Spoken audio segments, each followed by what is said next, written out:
না, খুব কঠিন। এক নম্বরে দুর্নীতি। যে কোনো জায়গায় যদি দুর্নীতির গণগন্ধ পায়, যার দ্বারা হবে তার কোনো বিচার নেই, সঙ্গে সঙ্গে মেরে ফেলবে। খাদ্যে একবার ভেজাল পেয়েছিলাম, জমার দিন দেখলাম তার বিচার হচ্ছে। ওখানে তো বড় বড় মসজিদের যারা খতিব, ও দেশে যদিও ইসলামী আইন 100% চলে না, তারপরও বড় বড় মসজিদের, বাংলাদেশের যেমন বাইতুল মুকাররম, ওই দেশে সর্বোচ্চ মসজিদের ইমাম ছাড়া তারা মন্ত্রীর মর্যাদা এবং প্রধান বিচারপতির মর্যাদা নিয়ে চলে। ওরা যা রায় দেবে ওইটাই ফাইনাল।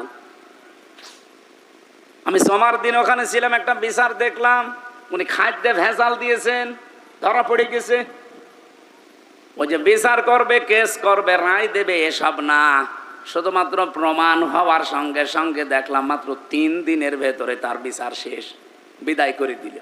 যে দুনিয়ায় থাকার তোর আর কোনো অধিকার নেই, কারণ এই খাদ্যে ভেজাল দিয়ে আল্লাহর বান্দারা এই খাবার খাবে, তাদের কিডনি নষ্ট হবে, পেট নষ্ট হবে, শরীর নষ্ট হবে। তুই মানুষ হত্যা করার তালিকায়, কারণ মানুষ হত্যা এইভাবেই মানুষ করে। তুই তো ধীরে ধীরে মানুষকে মৃত্যুর দিকে ঠেলে দিচ্ছিলি। এ বাংলাদেশে বহু মানুষ এরকম নেই, নিজের সম্পদ নিজের সন্তানকে খাওয়াতে চায় না, ঔষধ মিশানো, এই বিষ মিশানো, এই ফরমালিন দেওয়া খাবার অন্যের মানুষ আসে তখন বিক্রি করে দেয়। আমাদের দেশটা যদি সত্যি এতটুকু একটু কঠোর হতে পারতাম। এই কুষ্টিয়া বিশ্ববিদ্যালয়ের সাবেক এক ছাত্র, বাড়ি রাজশাহী বাগমারা, আব্দুল জব্বার মন্ডল, ম্যাজিস্ট্রেট, আমাদের শ্রদ্ধাভাজন বড় ভাই, উনি এখন ঢাকাতে আছে। এই যে খাদ্যে ভেজালের অভিযানে মাঝে মাঝে দেখবেন নামে।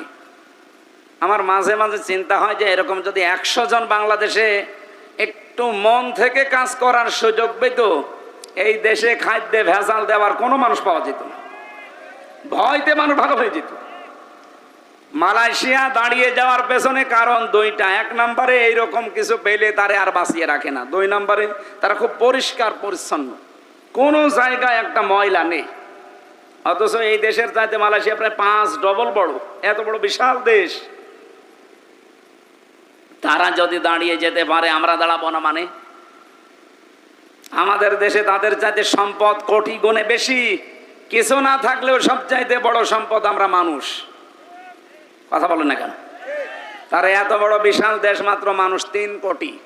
বাংলাদেশের চাইতে 5 ডবল বড়। মানুষ কত? 3 কোটি, তাও বাংলাদেশের 20 লাখ। না না না, 20 লাখ আছে ওখানে। বাংলাদেশের মানুষ মালয়েশিয়া 20 লাখ বাস করে। ভারত থেকে এসেছে প্রায় 50 লাখ, ওই থাইল্যান্ড থেকে এসেছে, ইন্দোনেশিয়া থেকে এসেছে, সব মিলে মনে হয় 1 কোটি হবে, আর ওদের দেশের মানুষ 2 কোটি। এত বড় বিশাল এলাকা নিয়ে তারা মাত্র 3 কোটি। আর আমাদের এতটুকু একটা দেশ, সম্পদ যাই আছে, বড় সম্পদ আমরা। 18 কোটি থেকে 20 কোটি। কত? 20 কোটি মানুষের তো কিছু না থাক 2টা করে হাত আছে না? বলেন বলেন। এই সম্পদগুলো চুরি করে বাইরে না পাঠালে, বাইরে যে কি আপনার আরামে আছেন? সিঙ্গাপুরে যে হোটেলে উঠলাম, দেখি নিচে 2 জন বসে আছে। কি ভাই আপনি এখানে? হুজুর আমরা আগেই পালিয়েছি। আপনি পালালেন কেন? আপনার তো পালানোর কথা না। আপনার 620টা বাড়ি। ওই যে চট্টগ্রামের যে মন্ত্রী ছিল, ও সিঙ্গাপুরে আছে এখন পালিয়ে। বলছে আমি নিচে নামি না, এই দেশে আমার সেকেন্ড হোম আছে। মালয়েশিয়া আমার সাহেব পাড়া আছে, সাহেব পাড়া, কিন্তু থাকতে পারি না। বাংলাদেশের 20 লাখ মানুষ এই দেশে বাস করে, আমারে দেখলে ভর্তা বানিয়ে ফেলবে। এই জন্যে চুরি চুরি করে থাকি। আপনি যেন কাউকে কিছু বলবেন না, দোয়া করবেন। দোয়া আসে শয়তান। দেশের টাকা পাচার করে 120টা 620টা বাড়ি বানিয়েছে। আমার মনে হয় এই 9 মাস যদি থাকতো আরো 100 বাড়ি বানাইতো। আমরা তো মানুষ তৈরি করতে চাই ওই রকম, যে মানুষগুলো নিজের চিন্তা না করে জনগণের চিন্তা করবে। এই দেশটা আল্লাহর কসম দাঁড়িয়ে যাবে। আপনি শুধুমাত্র 5টা বছর একটু ওই সৎ মানুষ তৈরি করে একটু মানুষগুলোকে কোরআন দিয়ে চালানোর ব্যবস্থা করে। মালয়েশিয়া 100% ইসলাম নেই, 60% আছে। সৌদি আরবে 100% ইসলাম নেই, 70% আছে। 100% ইসলাম এই পৃথিবীতে শুধু একটা জায়গায় এখন আছে, আফগানিস্তানে। তারা একেবারে সরাসরি 500 আয়াত আছে কোরআনের শরীয়তের বিধান পুঙ্খানুপুঙ্খানু আদায় করে। আমি যেটা আপনাদেরকে এখান থেকে শিক্ষা নিয়ে দিতে চাই, কোরআনে কারীম আল্লাহ রাব্বুল আলামিন যে উদ্দেশ্যে দিয়েছেন, আমাদেরকে যেটা বোঝাতে চেয়েছেন বারবার, আমাদের জীবন পরিচ্ছন্ন হওয়ার জন্য আখিরাতের এই চিন্তা ছাড়া সম্ভব না।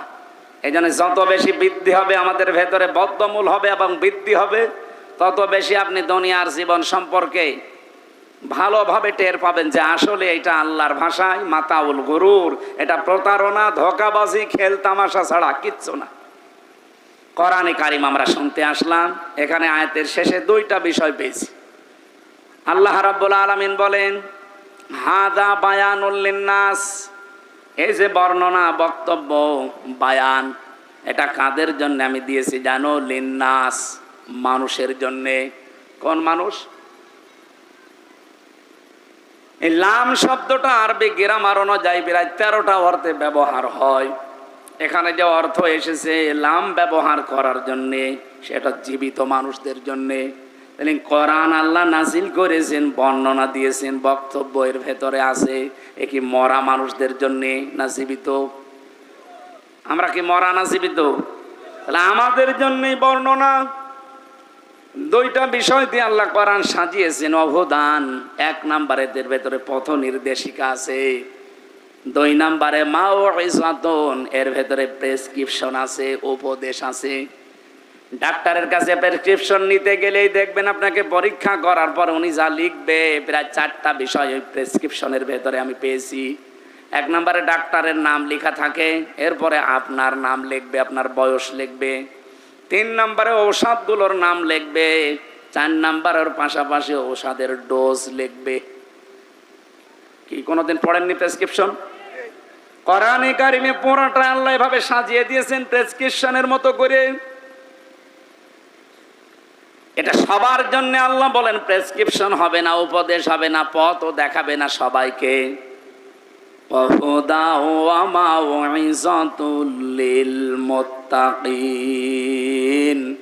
পৃথিবীতে যারা ভদ্রলোক, মুত্তাকি শব্দের শাব্দিক অর্থ হচ্ছে ভদ্রলোক, দুনিয়ায় যে মানুষগুলো ভদ্রলোক তাদের জন্য আল্লাহ এই 2টা জিনিস দিয়ে কোরআন সাজিয়েছেন, বর্ণনা দিয়েছেন। বলেন সুবহানাল্লাহ। তাহলে আমরা যদি সত্যি আজকে ভদ্রলোক হতে পারি কোরআনের ভাষায়, তাহলে আমাদের জন্য এখানে উপদেশ আছে, আমাদের জন্য এর ভেতরে অবশ্যই পথ নির্দেশিকা, কিভাবে পথ চলা লাগবে সেই নির্দেশগুলো আছে। একটা হাদিস পড়ছিলাম না প্রথমে, হযরতে আবু যর রাদিয়াল্লাহু তাআলা আনহু থেকে বর্ণিত। বিশ্বনবী জানিয়েছেন, আমি একবার দীর্ঘ একটা হাদিস বর্ণনা করছিলাম হযরতে আবু যর রাদিয়াল্লাহু তাআলা আনহুর কাছে। তিনি বলেন, আমি প্রায় 83 কিলোমিটার দূর থেকে নবীর কাছে এসেছিলাম। ডাক দিয়ে বললাম, হে রাসূল, সব সময় তো আসতে পারি না, পাহাড়ি এলাকার পথ মাড়িয়ে আসা বড় কঠিন। আপনি আমাকে এমন এমন কিছু কথা বলেন যেগুলো আমার এলাকায় গিয়ে আমি মানতে পারলে আমি যেন জান্নাতি হতে পারি।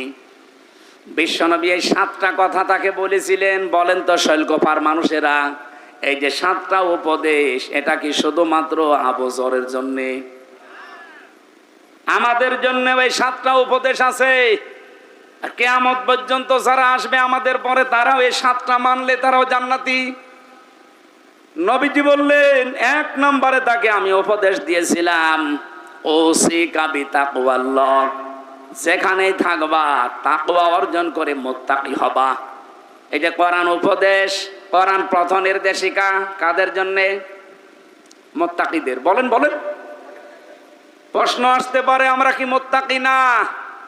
বাংলাদেশে মুত্তাকি তাকওয়ার শ্রেণী বিন্যাস করা হয় পোশাক দেখে। যাদের পোশাক যত বড় বড় হয় মনে করি এ তত বড় বুজুর্গ না। পোশাক আর দাড়ি দিয়ে আমরা বিচার করি। আসলে তাকওয়াটা মানুষের অন্তরের বিষয়। পোশাক আশাক এগুলো তো লাগবে, এগুলো বাহ্যিক, কিন্তু সবচাইতে বড় বিষয় তাকওয়া থাকে অন্তরে। আপনার এই অন্তর যদি তাকওয়া তৈরি না হয়, আল্লাহর ভয় তৈরি না হয়, আপনি যদি আকাশ দিয়ে উড়িয়েও যান, আপনি বুজুর্গ না, আপনি বেজিরগু। কিসের বেজি চেনেন না? হযরত আবু যর বলেন, প্রথমেই তিনি আমাকে বললেন, ওসিকা বিতাকওয়াল্লাহ, আমি তোমাকে উপদেশ দিচ্ছি, এলাকায় গিয়ে